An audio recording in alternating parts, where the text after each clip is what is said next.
Welcome to the Bordeaux Guide. My name is Rebecca and I'm going to be showing you around the most famous wine region in the whole world, Bordeaux. When you think of the French region of Bordeaux, the first thing you think of is probably wine. After all, this is the largest wine producing region in the world. In fact, Bordeaux produces nearly 800 million bottles of wine a year. That's enough to fill 320 Olympic-sized swimming pools. And it's more than what's produced by entire countries like Germany and South Africa. The Bordeaux region is in the southwest of France in the Gironde department on the coast of the Atlantic. The region is split into two parts by the river Garonne, called the left bank and the right bank, and today we're going to look at wines from the left bank regions of Médoc and Sauternes. For many years, Bordeaux's city centre was nicknamed Sleeping Beauty, or La Belle Endormie, after black soot turned the city's beautiful buildings black. But the city has since been revamped and regenerated and now boasts a population of around 1.1 million people. As I've already mentioned, Bordeaux is a massive producer of wine and has around 8,000 chateaus producing wines. Be careful though, the term chateau is a bit misleading as it doesn't have to be a castle, it just has to be a property that produces wine. It could be an old warehouse, for example. From these 8,000 or so producers, 89% of the wine that's made is red and is usually made from a blend of grapes known as the Bordeaux blend. The grapes that go into a Bordeaux blend are a mix of Cabernet Sauvignon, Cabernet Franc, Merlot, Petit Verdot and Malbec. The same goes for whites, which are usually a blend too, but of Sauvignon Blanc, Semillon and Muscadelle. A bottle of the Petrus Grand Vin from the Pomerol region in the right bank will set you back around £1,770, while a bottle of Château Lafite Rothschild, first growth, costs around £640 a bottle. By first growth, or premier cru, to give it its French name, we're referring to the classification system known as the Classification of 1855. This system was created 159 years ago when Napoleon III asked the local wine brokers to find a way to measure and order Bordeaux's finest wines based on their cost and quality. After going through all the wines in Bordeaux, the system they came up with included wines from the Médoc part of Bordeaux only, except for one wine called Château Haut-Brion. The brokers clearly felt that wines outside the Médoc simply weren't good enough quality to be included. The 1855 classification split the wines into 5 groupings, starting with the first growth, or premier cru, as the best, and descending to fifth growth as the least best. The classification is still used today, but of course for the Médoc region only. So wine that was classified as first growth, or second growth, or third growth in 1855 is still classified that way today, even if the producer has got 100 times better or 100 times worse. It's worth knowing though, that a first growth wine is usually around twice the price of a second growth wine, but after that prices can vary a bit, and it's possible to find a fifth growth wine that is more expensive than a third growth wine, for example.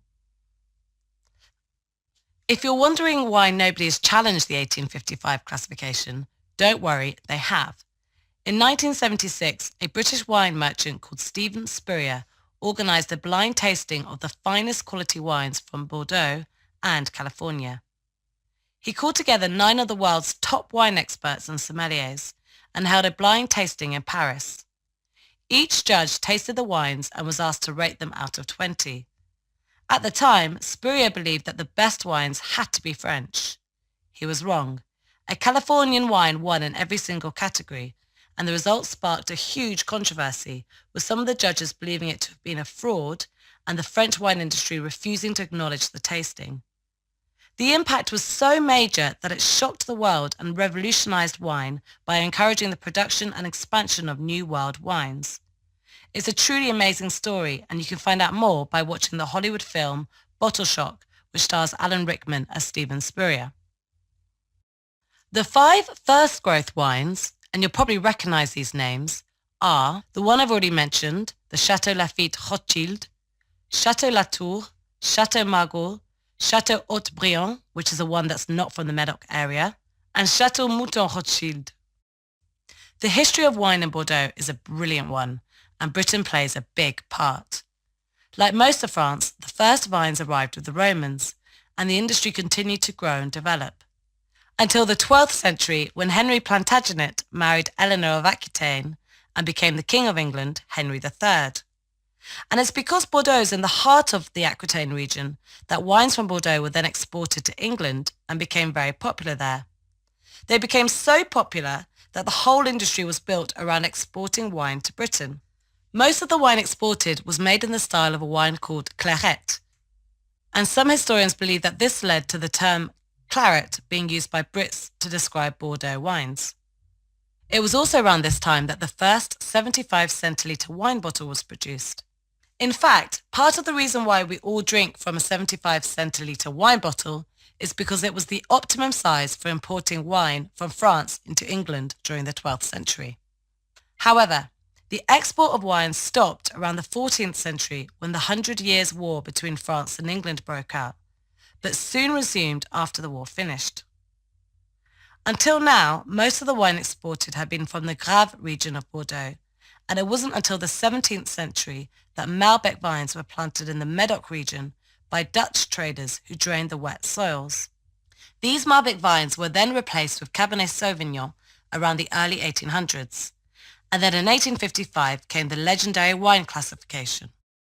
As you've probably guessed already, the geography of Bordeaux can be ideal for producing wine, but it can also be terrible, which is the reason why the vintage varies so much here and is so important. A main factor for Bordeaux is of course the soil, which in the left bank is mostly gravel-based. This type of soil is rubbish for growing other agriculture, but great for growing vines because the gravel acts as a natural irrigator that regulates how water is drained away from the vines. The gravel-based soil is so important that the region Grave is named after it, because gravel is gravier in French, and it's in Grave where the dessert wine Sauterne is produced. The gravel-rich soil drains the water away so that the vines don't have quite enough and have to burrow deep for nutrients. This stress on the vines is good for the grapes. In the right bank, the soil is dominated by clay and limestone, which gives the right bank wines their distinctive flavour. But the soils still vary hugely across all of Bordeaux, not just from chateau to chateau, but sometimes even within one estate. And it's these varying soils that give each wine its distinct flavour. The Bordeaux wine trade is highly specialised and unique to Bordeaux. Wine isn't sold or managed in this way anywhere else in the world. It works like this. Traditionally, you have a broker who sells the wine on behalf of an estate to different traders called négociants. The broker works on commission and typically takes around 2% of what he or she sells the wine for. There are around 130 brokers in all of Bordeaux, so it's a great job to have. But being a négociant isn't bad either. There are around 400 négociants in Bordeaux who are essentially traders selling the wine on to wine importers, restaurant groups, or even to another trader for the best deal he or she can get. There are lots of grape varieties in Bordeaux, but the major ones we're looking at today are Sauvignon Blanc, Semillon, and Muscadelle. Sauvignon Blanc. Some typical aromas are elderflower, asparagus, and gooseberry. But believe it or not, between the years of 1979 and 1986, more than half of all the Sauvignon Blanc vines of Bordeaux were uprooted because the grape had fallen out of fashion. Now it's back on trend, thanks to New World Sauvignons, in particular from New Zealand, making it en vogue again. Here in Bordeaux, Sauvignon Blanc is frequently blended with Semillon.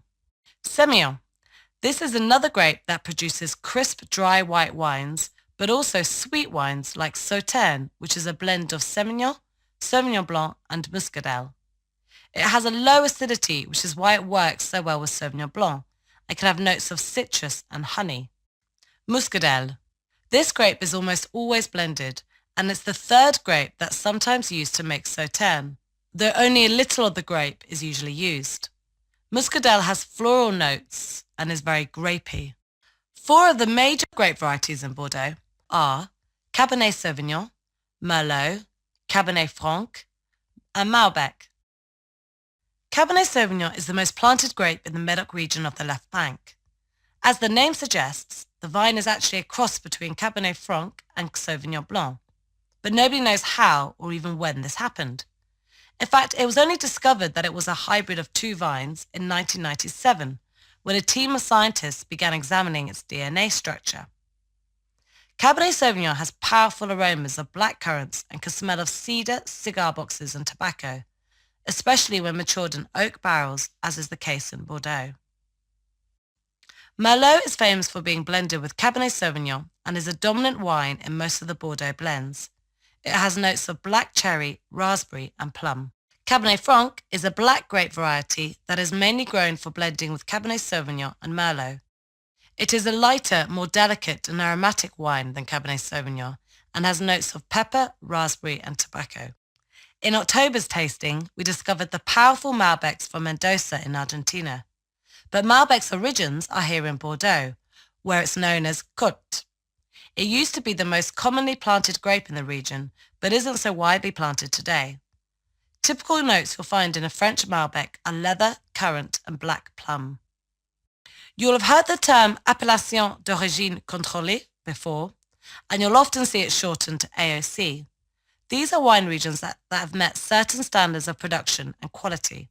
In Bordeaux, there are 57 AOCs, which is a lot to get your head around, so we're going to start with the Médoc region for now.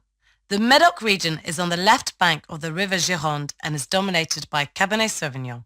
Wines from the Médoc tend to be well-structured, tannic and strong, and this is home to some of the finest wines in the world. You've already heard of Château Margaux, Château MOUTON Rothschild, Château Lafite Rothschild and Château Latour.